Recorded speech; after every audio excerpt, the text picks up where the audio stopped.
Imagine your reality just shattering overnight, Yeah. forcing you to question, well, everything you thought you knew Yeah. about your life, your body, even existence itself. Yeah. That's pretty much what happened to Beth Collings and Anna Jamerson. Exactly. So today, we're taking a deep dive into their compelling and often pretty disturbing experiences, this whole alien abduction phenomena. It's a heavy topic. It really is. Yeah. Our mission here is to unpack their sources, their personal stories, their notes, what the researchers who studied them wrote down. Uh-huh. We want to understand what they believed happened, the evidence they were grappling with, and just the extraordinary lengths they went to just to cope. Yeah, coping with something that just defied all logic. Exactly. So get ready. We're exploring a world that honestly sounds like science fiction, but for these women, it was their everyday reality. It's really striking how consistently people, regardless of who they are, first try to jam these totally inexplicable events into,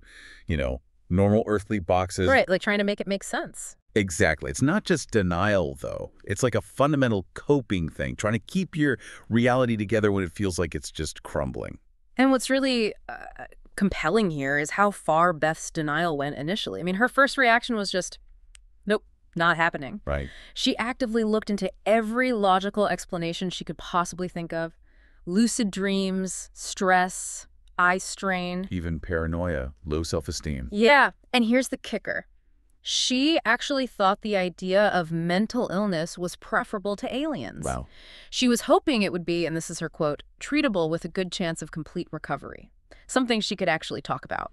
That tells you how desperately someone will try to rationalize the truly unbelievable, doesn't it? It really does. And Anna, well, she intellectually knew UFOs were probably real. I mean, you hear the reports. Sure. But she never took the next logical step that UFOs could be occupied. Huh. She liked adventure movies, comedies, actively avoided scary stuff about alien contact. Yeah. It really highlights that common thing. It's one thing to accept an idea in theory. Right. Quite another when it feels like it's actually happening to you, when it's knocking on your door. So it's one thing to intellectualize, maybe UFOs exist, but for Beth and Anna, it became undeniable, personal. Yeah. What was the absolute turning point? When did that shift really start? For Beth, it was this terrifying incident, December 1991. Okay. She experienced over 90 minutes of lost time, suddenly finds herself more than 8 miles from where she was just seconds before. 8 miles. Wow. Yeah, and the physical stuff, Yeah. chilling, a really sore earlobe, felt like someone shoved an ice pick through it. Ouch. And then she finds her earring. It was inserted backwards with the wire looped over the front. How does that even... okay. And then there's this Christmas present she had. It was bashed in, the paper wrinkled and torn, and the ribbon gone. Felt way too light. Almost. She opened it, just found a small plastic sandwich bag containing a half-dozen cookies, another foil packet holding 4 square-cut brownies. In a box she knew had been heavier. So strange. The first thought was the shock so great it lost weight in the fall? Trying to rationalize again. And Anna's reaction to this specific event seems really key. What was that certainty she felt? Anna's intuition here, despite her earlier reluctance, it just shows this powerful psychological shift. She saw Beth state the physical effects, cut ears, earrings, and backwards. The truck smelled funny, and she was more emotionally upset than Anna had ever seen her. Okay. It was Anna's gut feeling, that unshakable certainty that this incident was connected with UFOs, I just knew that it was, that really pushed them towards investigating. It shows how one undeniable personal event can just shatter those abstract ideas. So it wasn't just these isolated, jarring moments shaking them up, was it? They also dealt with something maybe even more disorienting, conflicting memories of things they experienced together. Precisely, yeah. Take the 1989 lights in the backyard sighting. Okay. Beth remembered it lasting 3 or 4 minutes. 3 lights. 1 shot off, 2 vanished. Simple enough, right? Seems like it. But Anna's memory, totally different. At least 4 or 5 lights, one really close to the stable, and she felt they were only outside for a couple of minutes. Yet she clearly remembered 1 light leaving. Huh. So same event, different details. Exactly. The question for them was, how could that happen? How can 2 people share something and remember it so differently? It makes you wonder about memory itself under these kinds of extreme circumstances. Is it influenced? Selectively recalled? Yeah, that's baffling. And the strangeness just kept piling up. Beth talked about another weird experience, March 1992. Anna's car, right? It stalled. Yeah, a borrowed car. She looks at the clock at 7 p.m. Then suddenly she realizes she's lost over an hour. Another hour gone. Yep. She ends up calling Anna at 9:15 p.m., but in her head, she thought it was around 8:15. Okay, the missing time is weird enough, but there was more to it. Oh, yeah. Beyond the time loss, there was this really peculiar encounter. A man. A man. What about him? He was wearing a huge Stetson hat, but his clothes, Yeah. snug-fitting white. And Beth got the impression he was naked underneath. And she said he had no navel or body. No navel or body. What does that even mean? It's incredibly unsettling. These aren't just empty gaps in time. They're filled with these surreal, disturbing images that just don't fit any earthly explanation. It suggests an intrusion that's, well, messing with reality itself. But it wasn't just messing with their minds, right? This phenomenon left actual marks, undeniable traces on their bodies, even in their surroundings. Absolutely. Yeah, the body often became the evidence board, you could say. Tangible, if, horrifying proof for them.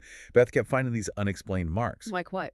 Things like puncture wounds over the veins on my hands or in the crook of my elbow, or round, itchy patches on the back of my hand, even a straight cut on my biceps. Just appearing out of nowhere. Pretty much. These weren't just everyday bumps and scrapes you could easily explain away. And for Beth, some impacts were even more severe, weren't they? Oh, much more. She'd wake up sometimes with things like a ruptured eardrum or a hole in her calf all the way to the bone. She could barely walk for days after that one. Or sometimes just a red bleeding rash on her arms. Wow. I mean, it's hard to imagine anyone believing this stuff without seeing it. How did they square evidence like that with their initial skepticism? Was there one piece of physical evidence that really just broke through that denial? I think it was a sheer persistence. Yeah. And the severity of these injuries, especially ones with no obvious cause, it just slowly chipped away at their ability to rationalize. And then you have the baffling physiological shifts, things that just didn't make medical sense. Like her eyesight. Exactly. Beth's astigmatism just vanished completely. Her glasses suddenly became much too strong. Just like that. Just like that. And Anna, her vision fluctuated wildly. She was making weekly trips to get her prescription adjusted, but her eyes never quite settled down. So these weren't just injuries, they were fundamental changes to their bodies, defying medical logic. And the physiological impacts got even more profoundly unsettling. Touching on identity biology itself, can you walk us through Beth's completely inexplicable phantom pregnancy? Yeah, this one is just staggering. Beth started experiencing all the classic pregnancy symptoms. Morning sickness, cramping, breast tenderness. Her stomach got bigger. She even started having nesting behaviors. But she couldn't get pregnant, right? Absolutely not. She had a complete hysterectomy in the fall of 1972. It's medically impossible. So what did her doctor say? Well, the doctor's reaction just highlights how baffling it was. He basically told her, "You're no longer pregnant, Elizabeth." He suggested maybe force or miscarriage could explain the vaginal discomfort and inflammation she was having. Miscarriage of what, though? Exactly. There was just no medical framework for it. It forced Beth and her doctors to confront something totally outside their understanding of the human body. And it wasn't just their bodies. Their environment, their surroundings seemed affected, too. What kind of disturbances did they notice? Electrical anomalies were pretty common. Anna saw a row of lights on both sides of the thruway blinked out in unison as we drove past, flashing on again behind us. Like their car tripped them. Weird. Even tech designed to catch things, like an Illuma storm lamp they got for surveillance, it proved totally useless. Didn't detect anything. Suggests whatever this was could maybe manipulate or just bypass technology. And the interference hit their computer, too, affecting their ability to even document this stuff. Exactly right. Beth found parts of my journal files were being destroyed or lost. And weirdly, only the parts not related to UFOs or abductions seem to remain untouched. So targeted deletions. It sure looks like it. Maybe the most chilling bit was Anna's brother, Rick. He actually watched paragraphs disappear from the screen one line at a time. Whoa. Yeah. That prompted them to disconnect the modem. They started thinking maybe someone was spying electronically. It points to a deliberate, maybe intelligent interference trying to stop them from keeping records. And beyond the digital stuff, this unsettling feeling of intrusion reached their private communications, their phone calls. What were those like? They started getting these really strange calls, sometimes just a deep, gruff voice saying, "Don't. Just don't. Just don't." They'd get calls on their unlisted business line for someone who didn't exist, and then immediately their home phone would ring. Like someone knew both numbers. Right. And calls from people claiming to be FBI or Secret Service But they'd refuse to say why they were calling. And they'd keep calling back even after being hung up on, saying things like, "This is still the farm," or "This is still the Secret Service." Creepy. And then they found out a special handling code had mysteriously appeared on their phone account. All of this just fed that feeling of being targeted, watched constantly, blurring the lines between, alien stuff and maybe human interference. And then the roadblock experience, that adds another layer, doesn't it? That feeling of deliberate confusion or things just not adding up. It really does. Beth had this clear memory of a roadblock. Flashing lights, road flares, the whole deal. Mm-hmm. Later, a researcher, Bob Huff, actually went to the spot and found signs of there having been a number of flares. Physical evidence. But the police... The police explicitly denied any roadblock had been there that night. So what does that mean? Well, it reinforces that idea that something was actively messing with their environment, or maybe their perception of it, and maybe even doing it in a way that looked like, or maybe even involved, earthly authorities. Hard to say. Faced with all this, just bewildering, terrifying stuff, how did they even start to cope? Beth said she felt like she was running out of boxes to put these events into. That really sums up the strain, doesn't it, when your reality is constantly being rewritten? Well, the psychological toll was just immense. Anna became almost obsessed with finding answers, consumed by this fear she was losing her sanity. She found it incredibly hard just to act normal day to day. Started having panic attacks frequently. Yeah. They weren't just dealing with events. They were dealing with the fabric of their own minds being stretched, to the breaking point. And trying to find a therapist for something like this must have been incredibly difficult. What kind of help did they look for? Was it effective? Yeah, a huge challenge. Sure. They needed someone who was, as they put it, skeptical, but not too incredulous. The fine line. A very fine line. Someone who wouldn't just write them off as crazy, but also wouldn't immediately jump to conclusions or push them. Dr. Ruxer seemed to offer a really practical approach for Beth. How so? He helped her focus on the present moment, asking questions like, how am I feeling right now? What happened to make me feel this way? Would I rather feel different? How? Grounding techniques, almost. Exactly. It helped Beth reconnect with emotions she'd kind of buried just to cope. It provided this crucial anchor for them in all that chaos. In situations like this, connecting with others who might understand, that sense of community often becomes vital, right? Richard Hall invited them to that MIT abduction conference in June '92. That sounds like a potential turning point. It really was. It was a closed conference, specifically for invited investigators, therapists, and abductees. So not a public spectacle. No, definitely not. Beth was understandably hesitant, though. She was worried about ridicule, especially from what are sometimes called contactees. Right, people who have different kinds of experiences. Very different. People claiming benevolent encounters, messages from space brothers, warnings about imminent worldwide annihilation, often a much more, fantastical narrative than the terrifying reality Beth and Anna were living. Okay, but Anna saw an opportunity there. Yeah, Anna had a sort of secret agenda. She wanted to find out what we had in common with other people going through this. And it was at that MIT panel where Beth had a really raw emotional moment, wasn't it? What set that off? She was presenting a drawing made by her granddaughter, Noel.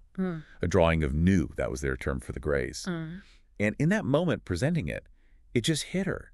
She realized she couldn't save her, couldn't protect her granddaughter from these experiences. It was this heartbreaking insight into the intergenerational aspect of it all and the profound helplessness they felt. Wow.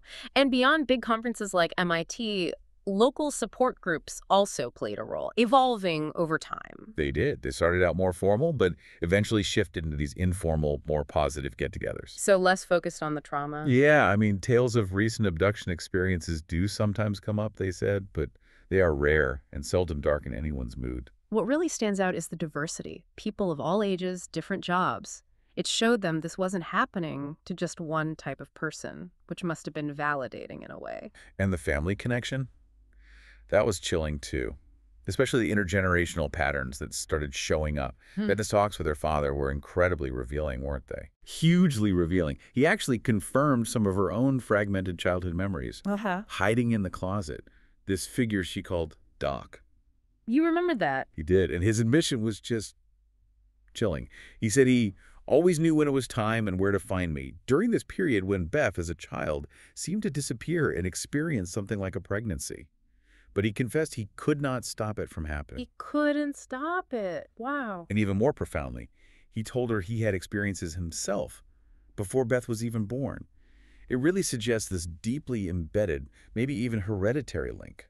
And this pattern seemed to carry on to the next generation, too, with Noel, Beth's granddaughter. Yeah, Noel had been drawing the aliens since she was just 3 years old, and her descriptions were that so closely resembled my own abbreviated memories, Beth said. Drawings from a 3-year-old. Yep.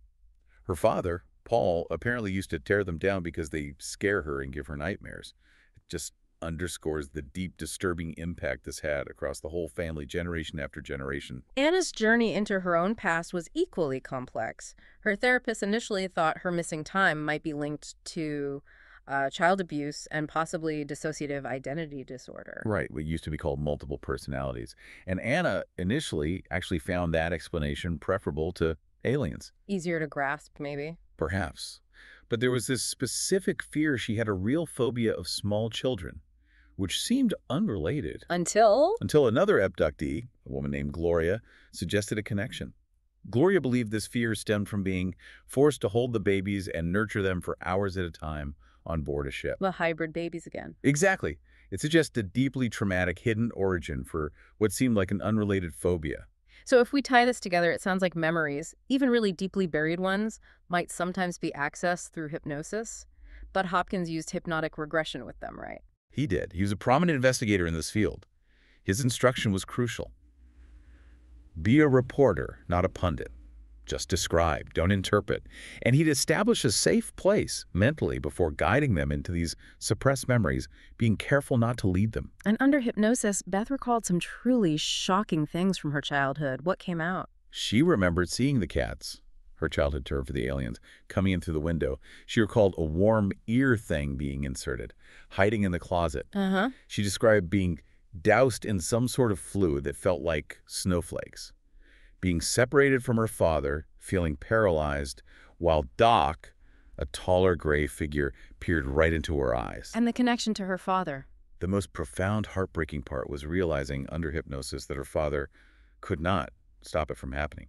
It confirmed what he told her consciously, just this sense of utter helplessness, a violation beyond just the physical. She also remembered being made to hold alien babies. What were they like? What was her reaction? She described the feeling as like holding something dead, disgusting. She said they were not really like babies, they just sat motionless most of the time. Like holding something dead. That's Yeah. visceral. It really is. That visceral repulsion she felt, calling them dead and disgusting, it's a powerful insight. It suggests this fundamental disconnect, biological, emotional. It really challenges our ideas of life and nurturing, and highlights the psychological trauma of being forced into that interaction. And this is where a really deep early connection with Anna surfaced for Beth, right? What did she remember about Anna under hypnosis? Yeah, this was fascinating. Under hypnosis, Beth remembered holding Anna as a baby. Anna was scared. And Beth recalled being told something like, we have to be together, take care of each other. But Anna remembered it differently. Anna's conscious memory was seeing Beth in a playpen while she, Anna, was outside it. So it suggests this shared, very early experience, but recalled differently, hinting at some kind of predestined link between them, maybe. Anna's own hypnotic sessions added even more layers. What did she recall from her early encounters? Any specific images? Her very first inkling, as she called it, was this image of a crown of light, or maybe a gas stove burner in a field. Huh, abstract. Yeah. But the physical ordeal she recalled was anything but abstract. Lying naked, cold, experiencing intense pain in her female parts, feeling like she just had a baby, even though she knew she wasn't pregnant. And the procedures? She described a tube being inserted, like a real thin 20-gauge needle, but it's about 2 feet long, going into her left fallopian tube. Just illustrates the invasive, almost technologically advanced nature of these procedures they describe. And then, like Beth, she was brought to these hybrid children. What was her experience? Very similar reaction, actually. She was brought to maybe 30 or 40 of them. Described them as having big heads, fatter bodies than the gray guys. Some of them have little bits of blonde hair, and they apparently squeak. Yeah. And she was forced to hold them. But she had this strong aversion. I hate babies. They're not human. They don't look right, she said. Her revulsion, just like Beth, it really underlines how alien these beings felt, even the ones presented as babies. It challenges that automatic human empathy. Perhaps the most disturbing part for Anna under hypnosis were the human encounters she recalled. What was going on there? Yeah, this adds another really unsettling layer. She remembered meeting a human male named Brian Schultz in some Ah, kind of theater setting. a human working with them. It seemed like it. Initially, the meeting felt neat, she said, but it included sexual relations that Anna described as not enjoyable and actually humiliating.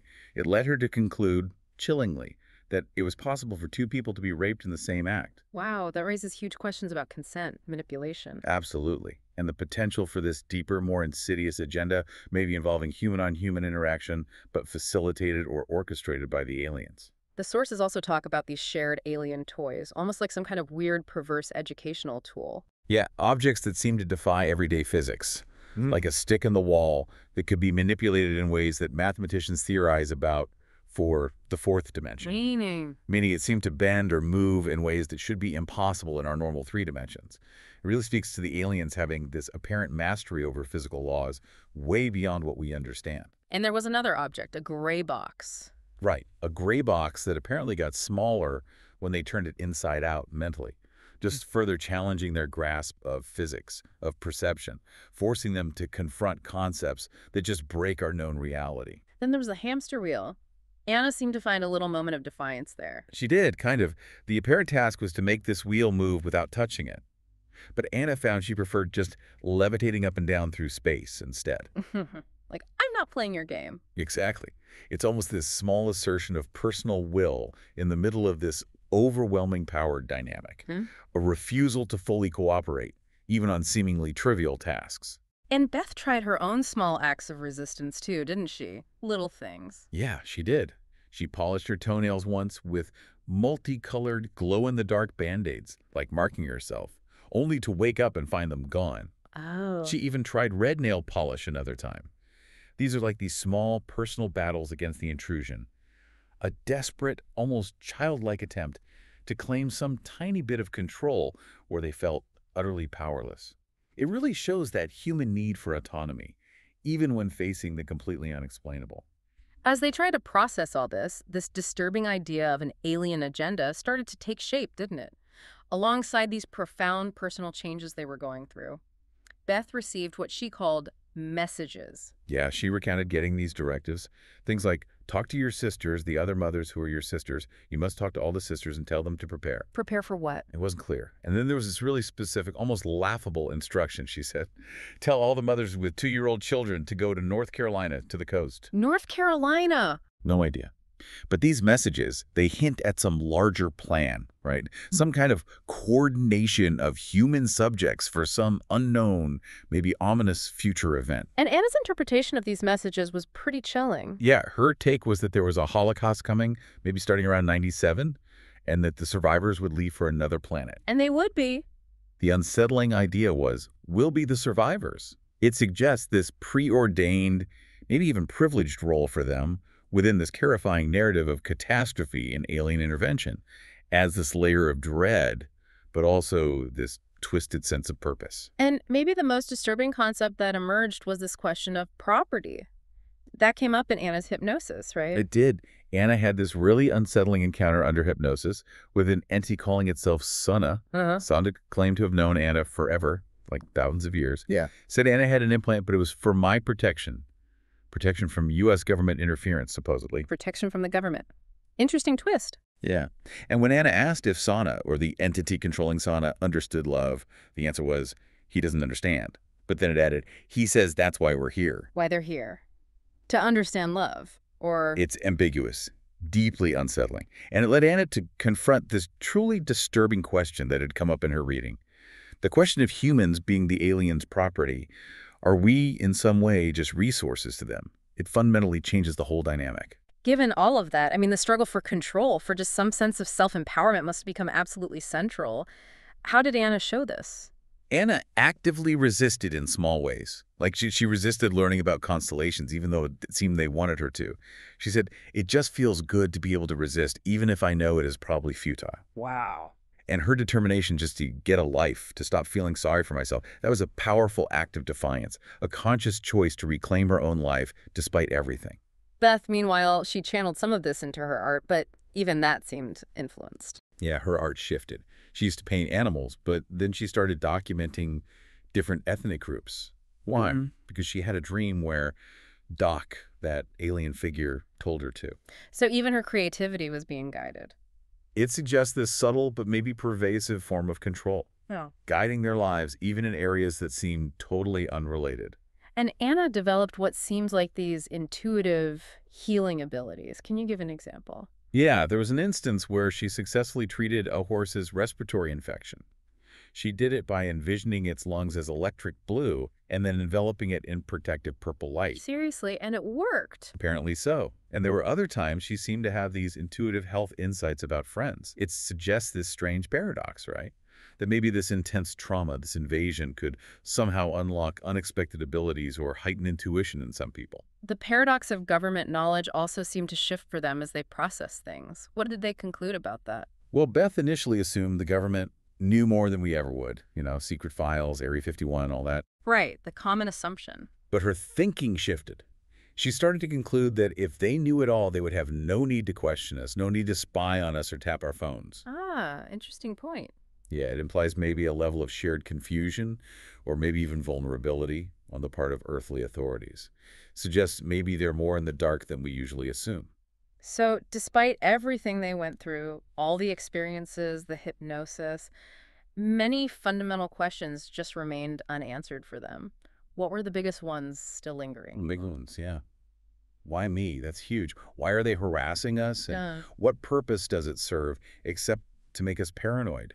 These are just fundamental questions that none of the experiences really provided clear answers for, leaving them with this ongoing, unsettling mystery right at the core of their lives. But through all that trauma, it sounds like a remarkable strength was forged. You mentioned their horrible secret lost its power, they found new friends, and the experiences led them to the deepest part of myself, a laying bare of who I am. That speaks to incredible resilience, doesn't it? Absolutely. It really does. And it's also fascinating how their different backgrounds maybe influenced how they processed it all. How so? Well, Beth, with her background as a counselor, a police artist, a writer, she brought maybe a more analytical, communicative approach to trying to understand and document it. Okay. Whereas Anna, coming from horse breeding training, working for the National Park Service, the Forest Service, Mm-hmm. her approach seemed more pragmatic, maybe more hands-on, even physical at times. Their unique skills, their personalities, definitely shaped how they coped and resisted. It highlights how differently individuals might grapple with something so utterly incomprehensible. So we've journeyed through these astounding, often terrifying, and just deeply personal experiences of Beth Collings and Anna Jamerson. Their story, it isn't just about strange lights or missing time, is it? No, not at all. It's really about the resilience of the human spirit when you're faced with something utterly incomprehensible, and the profound questions that just bubble up when your whole reality gets rewritten. Yeah, but Beth ultimately asks herself, why me? And she doesn't find a neat answer. But she also reflects that the whole ordeal forced me to examine the very heart of myself. Hmm. And Anna, despite all the trauma, she found that these experiences became a journey into the deepest part of myself, a laying bare of who I am, what I think I am, and what is really important to me. So here's a final thought for you listening. If you were faced with something truly unexplainable, something that shattered your reality, how much of your understanding of yourself, of society, of the universe would you be willing to reevaluate? What hidden strengths might you discover if you were forced to confront the impossible?